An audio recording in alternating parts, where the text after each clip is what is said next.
Hello and welcome to Mr. and Mrs. Social Studies. My name is Sarah and thank you so much for joining us in our back to school countdown.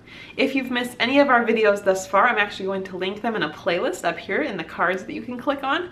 But today I want to talk about a back to school survival kit because as the year gets underway, there are certain items that you may need at different points that you don't necessarily think about. They're not the office supplies or some of the general items like that.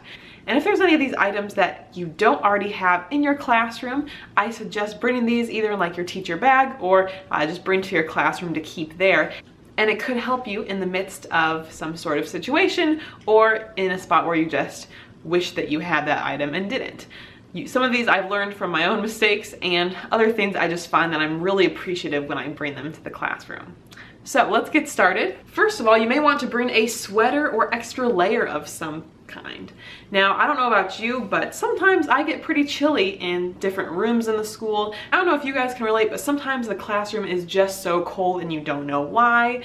And for those times, it's really nice to have an extra layer that you can put on.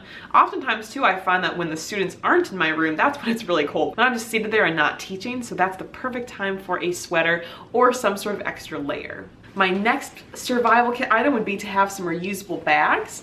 Now, I think the reusable bags can serve a variety of purposes. First of all, it can be really helpful if you decide you're running errands later, and then you can use the reusable bag without having to just rely on the plastic bags, etc. But there are also times where I find that I didn't get what I wanted to graded, so I'm bringing home a big stack of papers, and maybe wherever I keep my laptop or my other bag isn't big enough to fit all of these papers, and then I can use the reusable bag. A reusable water bottle I think is a really great addition to have in the classroom. Not only is it a much more sustainable choice, but it helps us stay hydrated, especially when we're talking a lot. I don't know about you, but these first couple days especially, I feel like I'm so thirsty because I'm just talking through the rules and the syllabus and all of that. So a water bottle is something I definitely recommend. Next up, I would recommend having some emergency snacks. Now let's talk about emergency snacks here. I would actually recommend that these are not your favorite snacks, because I find that if I have anything that's just too delicious in my desk, I'm probably gonna eat it actually before I'm hungry just because it's delicious. So try to choose some things that won't go bad anytime soon, that aren't your favorite, but if you were really hungry, it would suit your needs. This is actually something that I enjoy having every day in my lunch. These are Dr. McDougall, like there's soup cups and there's noodle cups, and I find that these are like my favorite go-to lunch option because all you do, it's like a dry pack and you just add water and microwave it. And honestly, that is so easy. It makes my life really easy, and it's actually healthy. Like this line is very healthy. Just in this one, this is the split pea soup, which is my favorite one. And listen to this. In the cup, which is very filling for a lunch for me, it's 260 calories, 2 grams of fat. Sodium's a little bit on the higher side, but that's to be expected with these kind of products with 29% of your day's worth. But then 14 grams of fiber and 16 grams of protein, 4 grams of sugar. Like, this is so healthy. And so I usually feel great when I have this, and it's so easy, it's warm. If you're nervous that you'll ever forget your lunch, having something like this on hand in the classroom could be a really great thing, so you don't have to go hungry or feel like you need to go out to eat if there's somewhere nearby.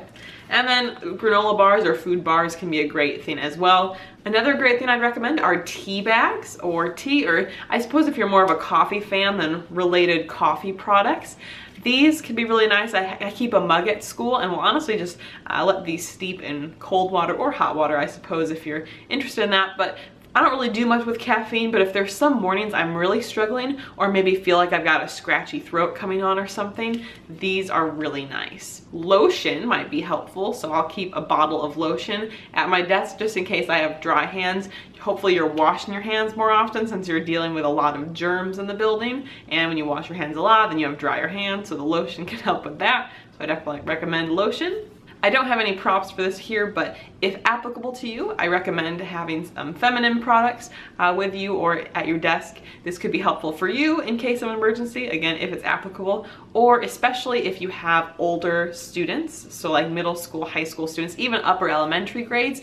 You could save the day for a girl who has an unexpected situation happen, and you can be prepared for that so she doesn't have to, you know, be as concerned about what's going on. I also don't have this one with me right now, but hand sanitizer. Even though I do think some people use too much hand sanitizer, I think there's a time and a place where it could be helpful, especially if you notice that a few of your students are coughing or sneezing a lot without covering their mouths or anything like that, trying to prevent the spread of some of these germs. Band-aids or a small med kit of sorts can be very helpful, whether it's you and you get a paper cut or something, or again, if something happens with a student and you can be the one who saved the day, or just to prevent kids from leaving your room as much rather than going to the nurse and being gone and missing an important part of your lesson. Dental floss. You never know if you're going to be eating something and something gets stuck in your teeth. Sometimes I've had that happen and you just can't get it out and it annoys you the rest of the day, or maybe you feel self-conscious, like everyone's looking at it. So just keeping a little bit of dental floss, even the tiny packs that you might get from the dentist or something, that could be helpful. Basic medicines that you use on a regular basis. If you are someone who gets a lot of headaches, maybe you should have some medicine that you use for your headaches. I am someone who has allergy problems sometimes during certain seasons, so I keep an extra pack of some allergy medicine in my bag. Sometimes you might be getting a sudden onset of a cold and you're concerned you don't want to be out for several days sick.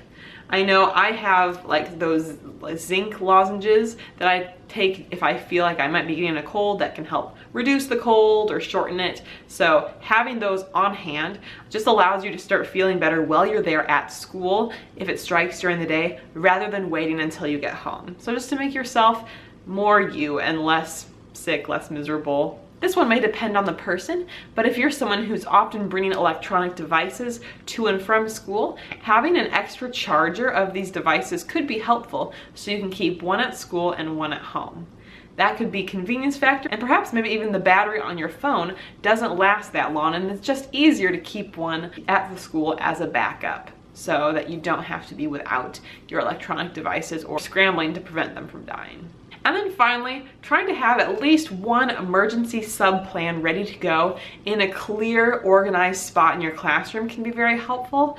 You never know when suddenly an unexpected sick day will need to be used, and I feel like as a teacher, there are a few things that are worse than trying to push through and write a lesson plan when you are so sick or so miserable and it's the last thing you want to be doing. So stressful and annoying. Do yourself a favor now and put together a simple emergency sub plan, something that could be used at any point, easy to access for a sub, and that can really help make life easier for you during those stressful moments. So there you guys go. That's 13 items that I have in my back to school survival kit. What items am I missing? If you're a fellow teacher, I'd love to hear from you in the comments down below, and I will see you guys in the next video. Bye.